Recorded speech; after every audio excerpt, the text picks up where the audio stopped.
welcome to this Alabama adventure. Tonight, once again, I'm going to be talking about something a little bit different than what I've talked about in the past. We usually talk about Bigfoot or ghosts or UFOs or just anything paranormal. But tonight, we're going to be talking about something a little bit different. I had a friend to tell me a story that I want to share with all of you here a few weeks ago about when he was a young man back in the 1950s. And what we're going to be talking about tonight is moonshine. Moonshine is kind of synonymous, I guess you would call it, with the South, with Alabama, Tennessee, places like that. It has several different names. It's called moonshine. It's called white lightning. And if you take a drink of it, you'll know why. George Jones, several years ago, did a song called White Lightning. And back whenever I was in my younger days going to bars and just playing in a band and just having a good time with life, I have sang that song many a time, White Lightning. So you might want to look that song up and play it before you get started into this video tonight to kind of put you in the mood. But as I was saying, it's called Moonshine, White Lightning, Mountain Dew, Corn Squeezins, White Liquor. It just has all kind of different names. But before we get started, I'm going to sort of clear my throat a little bit, and maybe it will help me do better in the video tonight. That's some good stuff. Anyway, there used to be a man that lived right around here in Wadley that made some of the best white lightning, or moonshine, or wildcat was what he called it. But he was a very good friend of mine, and he told me not long before he died that he had made moonshine all his life. As a matter of fact, he had 5 liquor stills going whenever he died, or so he said. And I'm pretty sure he did as much firewood as he used to haul in the summertime. Everybody laughed at him, and I remember one day a man asked him, said, I saw you go by my house this week with about 7 or 8 loads of firewood, and it was the middle of July. And he said, what did you do with all that firewood? Said, I went by your house, and I didn't see a bit of firewood over there. And he said, well, with most of it, we made whiskey. But he had a actual fire under the liquor still. He didn't use propane gas or that type of stuff like a lot of people do now. He actually had a fire going. But this whiskey that I'm going to be telling you about tonight, this moonshine on the story from back in 1954, was made over on High Pine Creek. And I'm sure a lot of people who are watching this video tonight will be familiar with southern Randolph County and exactly where High Pine Creek is. And that's where this whiskey came from that went to Phenix City, and no telling where else. But it's kind of a funny, it's kind of an interesting story, and I hope you enjoy this Alabama adventure. Whoops. Caught me. Okay. It's kind of hard to know exactly where to begin this tale. There's a lot that I need to kind of tell you to begin with so you'll sort of know what I'm talking about. And I know you always say you always have to do some background to set up these videos and stuff, but I just do that because I want it to be kind of plain what I'm talking about, and let you have a little bit better idea of what's going on. This took place back in the early 1950s, around, I don't know, 52 to 54. I know I said 1954 earlier, but I'll tell you why in just a minute that date was sort of important, or is important. But anyway, the whiskey was being carried, that was being made here in Randolph County, was being carried to Phenix City, Alabama. And in those days, in the 1950s, Phenix City was a wild, rough town, or so I've been told, and that's what I've heard all my life from all the older people. Of course, now I'm the older people now. Most of the old people that knew all about this have died out, but you can still find a lot of information on the internet, and that's where I found some this afternoon that I didn't know that I'm going to tell you too. But anyway, what was going on in Phenix City, it had got to be controlled by organized crime, and mobsters and gangsters were just running everything down there, and it was just a very dangerous place to live, or so I've been told. And there was this man that was from New Site, Alabama, that was a lawyer. His name was Albert Patterson, and he decided that he would run for state attorney general here in Alabama. And I'm not sure how politics ran back then and that type of stuff. Maybe it ran a little better than what it does today. But anyway, the Democratic committee or convention or whatever that was held here in Alabama had nominated him to be the Democratic candidate. I'm trying to think of what it was called. Sometimes that white lightning kind of clouds your mind a little bit. But anyway, they had nominated him to be the Democratic candidate for Attorney General here in Alabama. Well, because his campaign slogan was he was going to clean up Phenix City. 2 weeks before the election, he was assassinated as he came out of his law office one night, and I don't believe the assassin was ever found.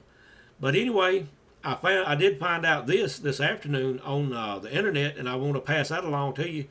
That when he was killed, then the governor of Alabama at that time did send in the National Guard and declared martial law in Phenix City to clean up the town. That the mobsters and gangsters and the people that were into organized crime began to flee. Now, I have always heard, this may get a little bit longer than what you want, but anyway, now I've always heard and I've always been told by some of the older residents here in Wadley, and there's still a few people that's my age that could back this up, that several of the policemen that were into this corruption, policing and the government that was going on in Phenix City came to Wadley and were hired here as police here in Wadley. And then later on, not long after that, Wadley became kind of a wild and rough town, and Wadley actually became known as Little Phenix City for several years because of what all was going on here.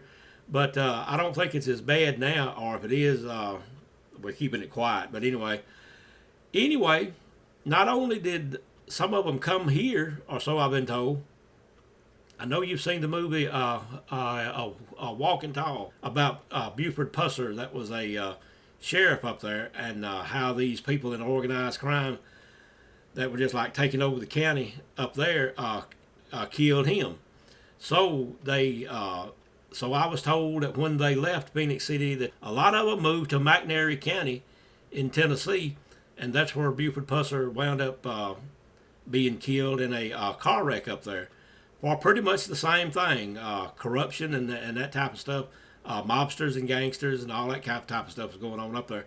So you can look at it one way. The moonshine whiskey that was being made here in Randolph County may, in a roundabout way, had a little effect on McNairy County, Tennessee, and Buford Pusser, because there was a lot of references in that movie to people in Alabama and this type of stuff. So that could have been where all that came from. But I did find that information out this afternoon on internet, which is something that I didn't know. Now, I may have to stop every once in a while and check notes, and I know I'll have to stop every once in a while and clear my throat.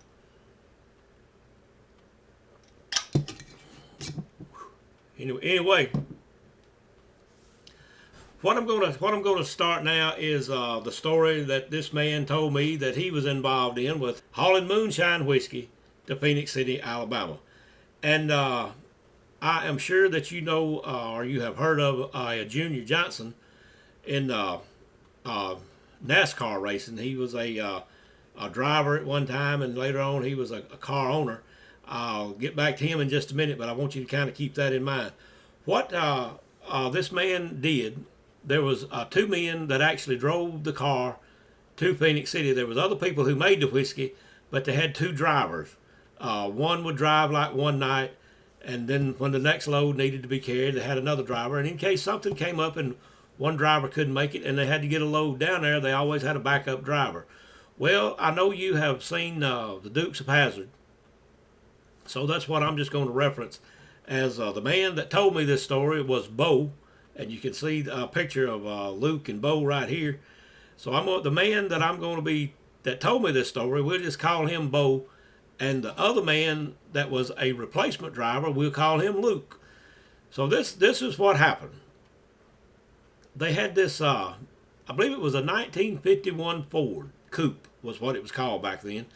And let me get back to Junior Johnson here just a minute. What they did with this car, so they could haul whiskey in it, and it would run fast, and it had to be able to run fast to outrun the law, because there was this one revenuer that lived here in Randolph County. He worked Randolph and Chambers County, and Mel worked another area, but he was trying his best to catch Bo and Luke. That's what the name that we're going to call these two men. Because if I call a name, everybody and his brother around here where I live is going to know exactly who I'm talking about. But anyway, they had this revenuer that was always chasing them, always after them, but he couldn't catch them because of the car they had. They had mechanics back then similar to people like Junior Johnson, who really knew how to build a car and how to make one go faster than the police cars. And speaking of mechanics and people working on cars, if you remember in the Dukes of Hazzard, let's go back to that a minute. Their mechanic was a Cooter. And here's a picture of Cooter. Now, wait a minute. That's a picture of an old codger. That's Case Thompson right there. Here's a picture of Cooter, the mechanic. And what they did to this 51 Ford coupe was they took the motor and the transmission out of it and replaced it with a Cadillac motor and transmission that was a lot more powerful and would run a whole lot faster than the Ford engine that came in it. Although Ford did have V8 engines back then, and I've always heard that was the choice car of Bonnie and Clyde as well as John Dillinger. But this car ran faster with this Cadillac engine in it. And they had done a lot of modification to the car. They had taken the gas tank off of this car, and they had repositioned it where the back seat was. They had the back seat covering the gas tank, so if you just looked inside the car, you would just think that there was a back seat back there. But the back seat under it was the gas tank. It had been redesigned, and the fuel lines reconnected to where the gas tank was actually in the back seat. Under the car, where the original gas tank was supposed to be in, was a stainless steel tank was placed under there, and that's where the whiskey was put. The whiskey was put into this tank under the car in case they did get stopped by law enforcement that were on the level back then, and they checked the trunk or they checked the back seat or whatever. They never found any whiskey back there. The whiskey was carried in a tank under the car. And when they got to this one particular building where they made the delivery in Phenix City, they pulled into what was like if you have seen a older service station that had the hole in one of the bays out there to where you drove your car up on, and the mechanic would get that. This was called a pit, and I guess that's where the name on NASCAR racing, when the cars come in to refuel and get tires and stuff like that, they call it the pits. But this was known many years ago as the pit in the gas station, where you pulled in on these two ramps and your car set over this hole to where the mechanic could walk under the car and like change oil or do exhaust work or whatever he needed to do to where he could get under the car. Now, this was in the days before hydraulic lifts were installed. So anyway, I know I'm going into some detail, but I got to tell you this so you know what I'm talking about. But anyway, that's what they did when they pulled into Phenix City. They pulled into this building that was connected to some of the bars or saloons or whatever there, and they pulled over this pit like, and this man would go down in the pit. He would go to the back of the car where there was a spigot, similar to a spigot like on your hose pipe, and there was a hose pipe connected, and they carried 100 gallons at a time, was what he told me. They carried 100 gallons of moonshine in this car. That's how big the tank was on the car, and that's how much the payment was made every time they went. They didn't get down there and get it out gallon by gallon to make a payment on it. It was, you brought 100 gallons, you got paid for 100 gallons.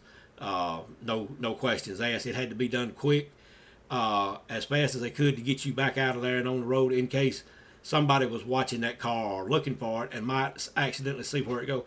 And he said it only took a few minutes to empty this 100-gallon tank.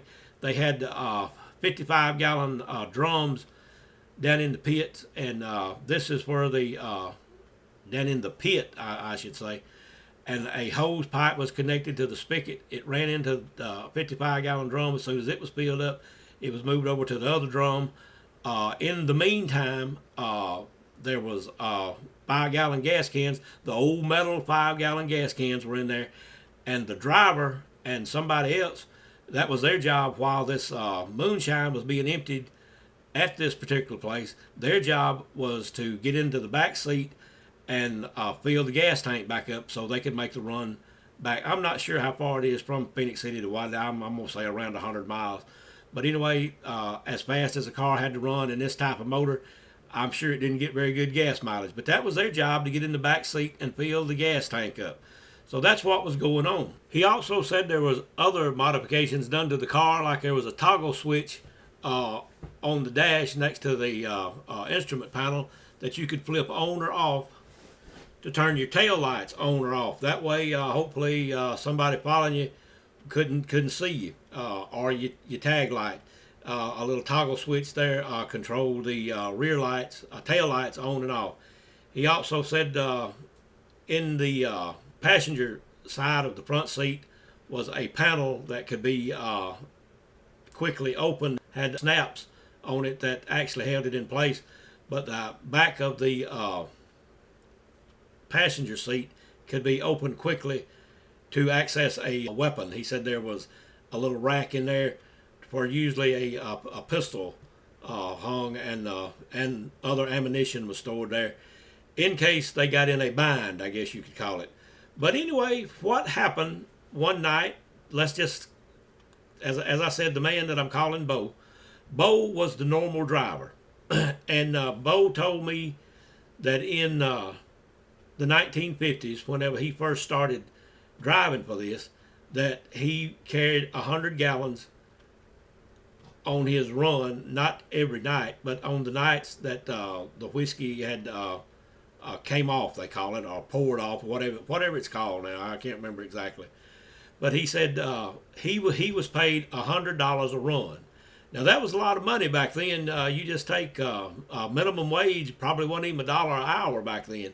So he was making big money. He and this other guy were paid $100 to carry 100 gallons to Phenix City and get back safely in the car without wrecking it or getting killed or whatever.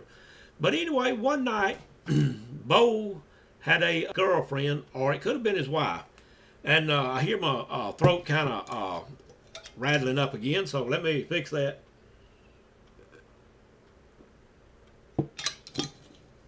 Anyway, Bo had a girlfriend or a wife, and she had got real sick that afternoon.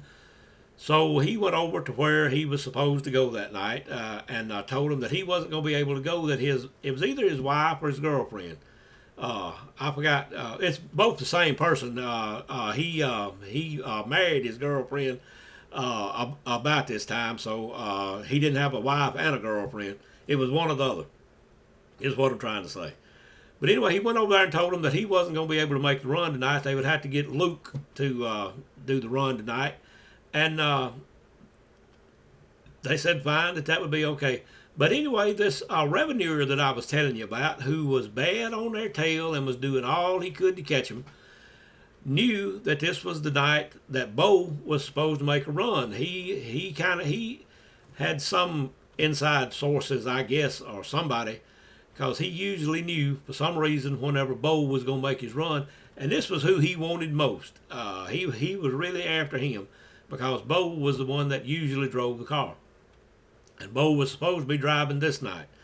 So anyway, late that night, around whatever time they left, 10, 11 o'clock that night, Luke takes out in the car headed to Phenix City.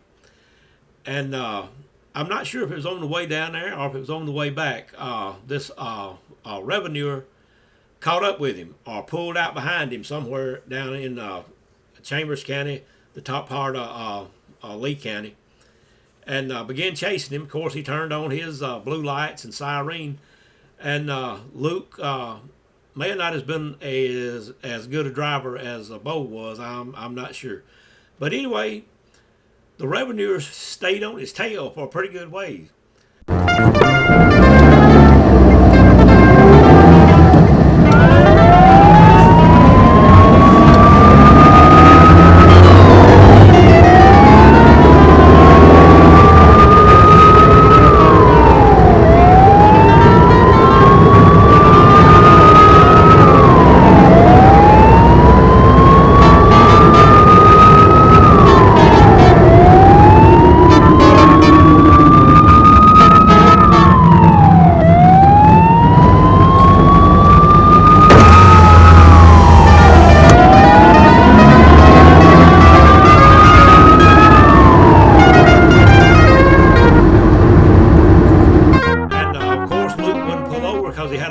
gallons of moonshine in that tank under the car, and they went on down the road a pretty good ways, and he wouldn't stop. And somewhere down through there, I'm not sure if it was Lafayette or after they got into Opelika or wherever it may have been, some other police got after him and everything. But anyway, this revenuer was the one that was right on his tail the whole time. Undoubtedly, Luke couldn't control the car as well as Bo could, like in curves and stuff, taking a curve like at 100 miles an hour or so back then. I'm sure it was very dangerous. But anyway, at one point, the revenuer pulled out his pistol and hung it out the window, and he goes to shooting at Luke. And Luke doesn't stop. He doesn't give up. He starts taking some alternate roads so he won't go right directly to Phenix City to where he has to make this drop or everything, or whatever you want to call it. But like I said, I'm not sure if it was on the way down there or if it was on the way back. But anyway, he starts taking some other roads, trying to lose them, trying to outrun them. And I'll just leave it at that for right now. But anyway, he did manage to get away from him that night. Anyway, the next day, one of the men that made the moonshine came over to Bo's house, not to check on his girlfriend or anything like that to see how she was doing. He came over to ask had he heard anything from Luke. And he hadn't heard anything from him. Didn't know he hadn't made it in. It was kind of surprised. He said he hadn't made it in yet, and it was already daylight. He should have been in long before daylight. But anyway, a little bit later on up in the morning, of course, Bo goes on back over to where they're making the whiskey, and he thinks he may just have to get in his truck and drive down through there and see if Luke has had a wreck or something on the way down there or on the way back. But while he's over at the moonshiner's house getting ready to go and everything, Luke comes pulling up. And they all go to looking at Luke when he pulls up in the car, and Luke just pulls the car on in there to where he normally does in this little barn where they fill it up with moonshine and everything. And when he gets out, he's got a big bandage and a lot of tape over his left ear. So, Luke, what you done? What happened to you? So anyway, Luke goes to telling them what happened to him last night. And while he's telling them, he reaches up and pulls the tape and the bandage off his ear. This revenuer, whenever he was shooting at him, shot so close to him that he had actually shot a hole through Luke's ear. And you could see a little ways on the side of his head and across his temple where the bullet had grazed the side of his head. And Luke told him that that was his last night, that although he was making $100 a run, that it just was not worth the risk. And also, whenever Bo saw this, that Luke had a hole in his ear, and if it had been like 1 inch over to the right, it would have went right through his head and probably came out his eye and would have killed him. And Bo, of course, knew that this revenuer was really after him, so that's what he knew, that this revenuer was shooting to kill that night. So both the drivers quit. And I don't know how much longer that Randolph County moonshine got carried to Phenix City. Now, this is the type of pistol that the revenuer was shooting at Luke with. This is a Smith & Wesson police revolver 38 special with an extra long barrel. I imagine that barrel is about 7-8 inches long. But the reason he wanted a longer barrel rather than the normal 6-inch barrel that most policemen carried back in those days was that little bit of extra length in that barrel gave him a little bit more accuracy. And I would also like to add that there were bullet holes in the car, and there were bullet holes that came through the back glass of that car that night. And that was the reason that both drivers decided it would be in their both best interest to find some other type job, and both said that he retired at his first job in his early 20s whenever he quit hauling moonshine liquor. So whenever you're telling something and got a lot of stuff you want to add into the story, and sometimes you just can't remember everything. I don't know what it is. Some things are clouding my mind a little bit tonight. But anyway, my throat's good and clear. But anyway, something else that I did want to add to tell you about the car. Well, let me tell you this. Let me add this in first. I don't know if you ever watched that Gunsmoke episode. I believe it was Elab's Aim. It was where one of Festus's cousins, Elab, had come to Dodge City hunting Festus, was going to shoot off the little hangy down part on his ear because Festus had got in a fight with his dad or brother or something, and Festus had bit the little hangy down part off of this guy's ear, and it was a real funny episode. And that's what that reminded me of whenever Bo was telling me this story a few days, a few weeks ago now. But anyway, you might want to watch that sometime. It was kind of funny too.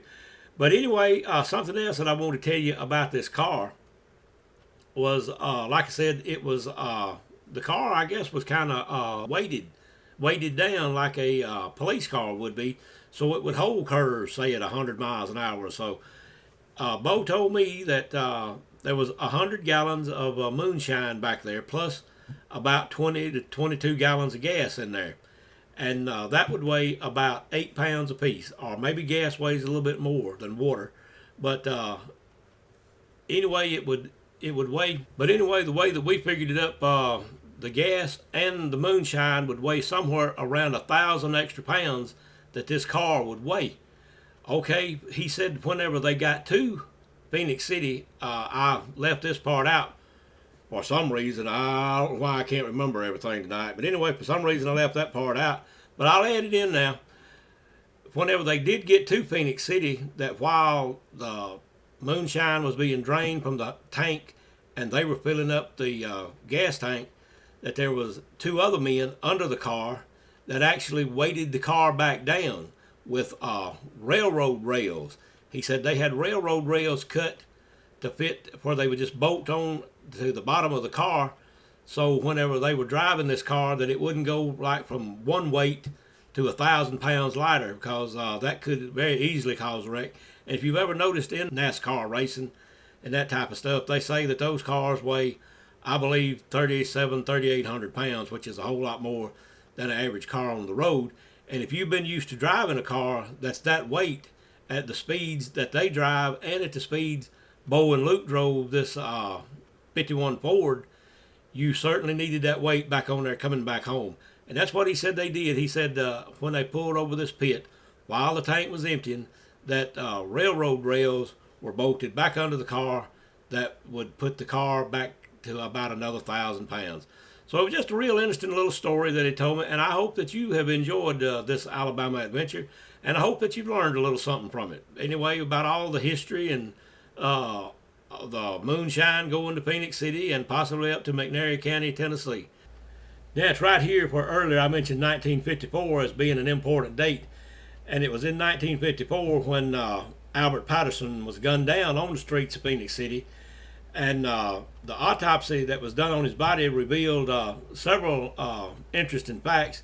It said that more than likely that he saw the man face to face who actually killed him, as his assassin put a pistol in his mouth and fired 3 shots. And it also showed that one of the bullets was lodged between 2 teeth where it had knocked one tooth out. One of the bullets in the gun was actually lodged between 2 of his teeth. Now, this would let you know that this is a professional mob type hit, because whenever I've always heard that whenever you're shot in the mouth like that and assassinated, it is a sign for you and other people concerning this matter to keep your mouth shut. So that was just a little something that I wanted to add in there while we had a chance. Let me also add that not in defense of the mobsters or gangsters or anybody like that that was in Phenix City. Seems like this is sure going away fast tonight. I don't think anybody's in here helping me with this. But anyway, as I said, I would like to say in defense, not in defense, but I would like to say that when Wadley was known as Little Phenix City, it was in a lot of ways a better place to live. There was a lot more business and that type of stuff going on here then, and there were establishments and places and locations that you knew what was going on inside, and you had the choice to stay out of those places or to go to them. And they were a lot of places, well, not a lot of places here, but there were places that you knew that if you went looking for trouble and wanting to be bully and that type of stuff, that you could certainly find trouble.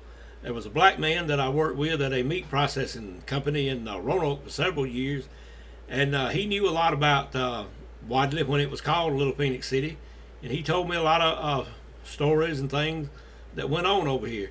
And he said over there one day that kind of the outlook at some of the bars and other places that he associated with, their outlook was kind of, there was always room in the river for one more body. And you just sort of knew where to go and where not to go, depending on what you were looking for. And now, as we bring this video to a close, it has really got hot in here tonight. Let me wipe a little sweat and we'll finish up the video. I would like to do this video in memory of a great friend of mine who passed away a while back. He was a moonshiner. Matter of fact, he's the man that I mentioned earlier that made moonshine here and had the 5 whiskey stills he told me going on the day he died. He is very greatly missed around Wadley, and I hope he's able to watch this tonight. And if he is, I just wanted to tell him what a good friend and how much I enjoyed being around him. He could tell stories and things that would really be good on YouTube now. He was a man that had a lot of problems in his life that he told me about sometimes, occasionally, not often. He was the type of person that always made you laugh. Didn't matter what kind of mood you were in. When you went over to his house, whenever you left, you were in a good mood and you were laughing about something, some old kind of joke or a story that he was telling, something. He always made you feel good to be around him. And as I said, he is tremendously missed here in Wadley. And I would like to dedicate this entire video to his memory. I always called him the Wildcat because that's what he called the moonshine that he made. And so now I would like to propose a little toast to the Wildcat. And if you'd like to join me, then just pause the video a few minutes till you go get something and get back. Anyway, to the memory of the Wildcat, a man that I was fortunate enough to work with for about 1.5 or 2 years and have some great memories of those times. You'll never be forgotten.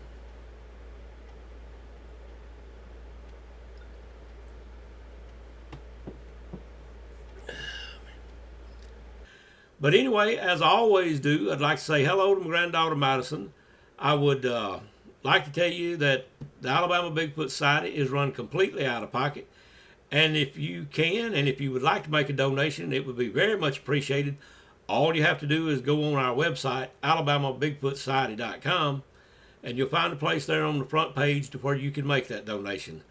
I would also like to ask you, while you're on our website, alabamabigfootsociety.com, let me say it again, to go on the items for sale page. We have added several new items for sale over there. We have got some t-shirts, and hopefully by the time that this video airs on YouTube, we'll have our new Alabama Bigfoot Society t-shirt on there. We have a camouflage one that has the patch on the chest on there right now. And if you would like one of those, just click the PayPal button, and we'll be glad to send you one when we receive payment. There's something else I'm supposed to say, and I can't think what it is. But anyway, we do appreciate you watching, and if you like this video, hope you give us a like. And if you like what we're doing down here in Alabama, like doing our paranormal investigation and drinking a little moonshine every once in a while, and if you're in this area and come down and we've got some, well, you'll be more than welcome to sample some Alabama moonshine if we've got some around. But anyway, if you do like what we're doing, we ask you to subscribe to the channel. That's what it was. We ask you to subscribe to the channel. And with all that being said, I guess I'll see you next time on the next Alabama Adventure.